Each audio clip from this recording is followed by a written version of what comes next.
John was a proud and happy man.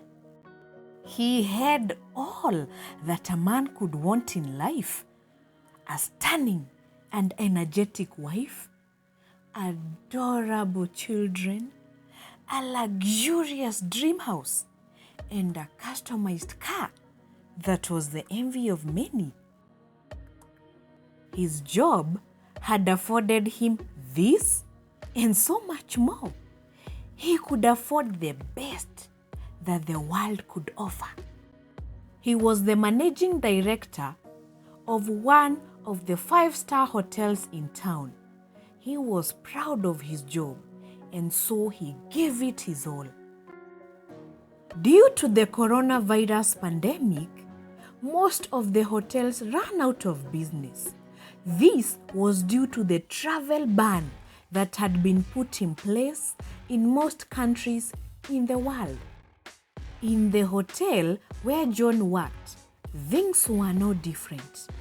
Employees were being laid off left, right, and center until it was John's turn.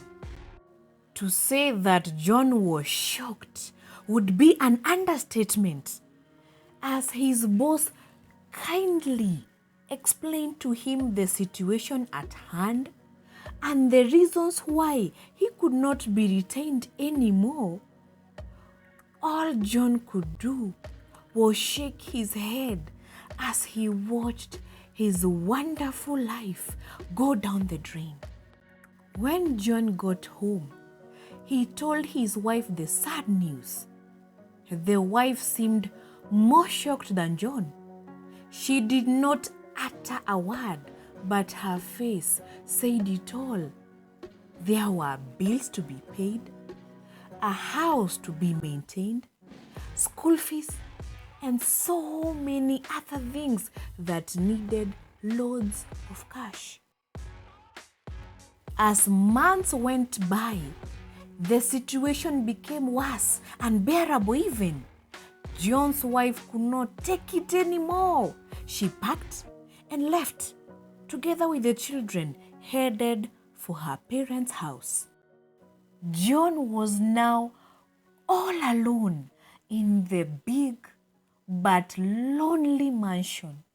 He did not feel like going out anymore, because when he went out, he had the feeling that everyone was laughing at him and talking ill behind his back. He did not receive phone calls anymore, so as not to be asked whether he had gotten another job, which was not the case. He felt as if the whole world was laughing at him. When his mother called, he would just stare at his phone until it stopped ringing. At this point, John did not even feel like getting out of bed. It had been 2 days now, and he had not gotten out of bed for anything. By now, his mother was very concerned about his son. It was unlike him to ignore her phone calls. John's mother decided to pay her son a visit. Although it was a 6-hour drive to his place, she decided that she just had to see him. On opening the door to John's house, she was shocked. The house was filthy, with a revolting smell lingering in the air. John's mother realized that all was not well. She called out to John, but was met with no answer. She was now getting agitated. Where could John be? And was he all right? She searched each and every room until she was successful in locating her son. John was huddled like a child in his bed with a sickening smell surrounding him. His room was dark as the curtains had not been drawn, and one could tell that it had not been washed for days, as a thin layer of dust coated the furniture. John's mother called to her son once again. John opened his eyes, though weakly. John's mother was filled with so much relief because although weak, her son was alive. She went to him at once and hugged him while crying.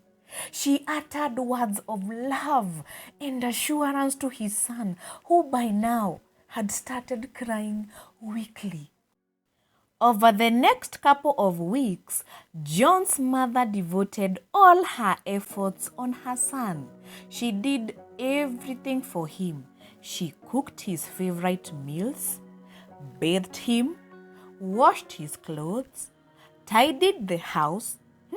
She basically doted on him like he was her little boy again. All this love and attention that was shown to John was working. He was beginning to be himself again. Depression had taken a hold of him. He saw no purpose in living life. He thought that everyone had deserted him. That is why he had not seen any purpose in living. After his mother's love, assuring words, and lots of prayers, he felt like himself again. He felt loved and cared for. He had a purpose in life to rise up and show his worried mom that he was okay. He knew that he had to put the dark season of his life behind him and concentrate on living his life. All this was possible because his mother had taken her time to look him up. He would eternally be grateful to her.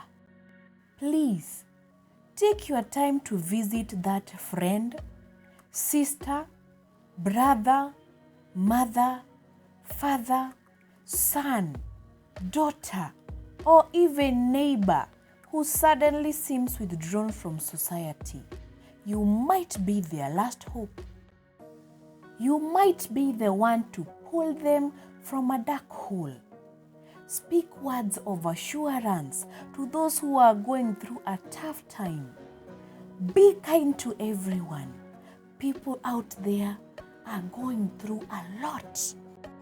And if that someone who is about to give up is you, then I am here to tell you that your feelings matter. They are valid. You need to know that it is normal to feel sad and lonely. Take your time. You don't have to have everything figured out. Sometimes life makes no sense. Just move at your own pace. One thing I know for sure is that you are stronger than you give yourself credit for. You have held yourself together for so long, and I am very proud of you. Thank you for watching. Please don't forget to like and also subscribe.